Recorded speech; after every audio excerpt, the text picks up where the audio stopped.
అండి, welcome to our channel. ఈరోజు capsicum carrot rice తయారు విధానము చూద్దాము. ఇది పిల్లలకి ఆఫీస్ వెళ్ళే వాళ్ళకి ఎటువంటి హడావిడి లేకుండా లంచ్ బాక్స్లోకి చేయొచ్చు.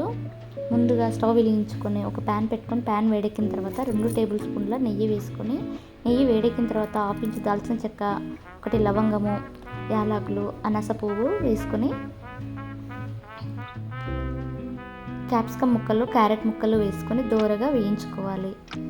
దోరగా వేగిన తర్వాత నానబెట్టుకున్న బఠానీలు, కడిగి పెట్టుకున్న జీడిపప్పు మనం అలాగే వేసుకోకుండా కడిగి వేసుకుంటే బాగుంటుంది.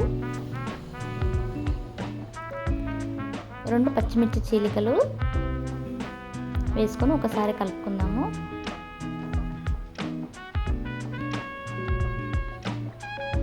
ఎండుమిర్చి రెబ్బ ముక్కలుగా చేసుకున్నది 1, 1/2 టీ స్పూన్ జీలకర్ర, 1 రెమ్మ కరివేపాకు వేసుకొని ఒకసారి కలుపుకోవాలి. 1/2 టీ స్పూన్ అల్లం వెల్లుల్లి పేస్ట్ వేసి పచ్చివాసన పోయే వరకు వేయించుకుందాము. 1 టేబుల్ స్పూను ధనియాల పొడి, ఇది గరం మసాలా కాదు, ధనియాల పొడి వేసుకొని కలుపుకున్న తర్వాత తురిమి పెట్టుకున్న క్యారెట్, రుచికి సరిపడా ఉప్పు, మనం చల్లార్చి పెట్టుకున్న అన్నం వేసుకొని చక్కగా విరిగిపోకుండా అన్నం కలుపుకోవాలి.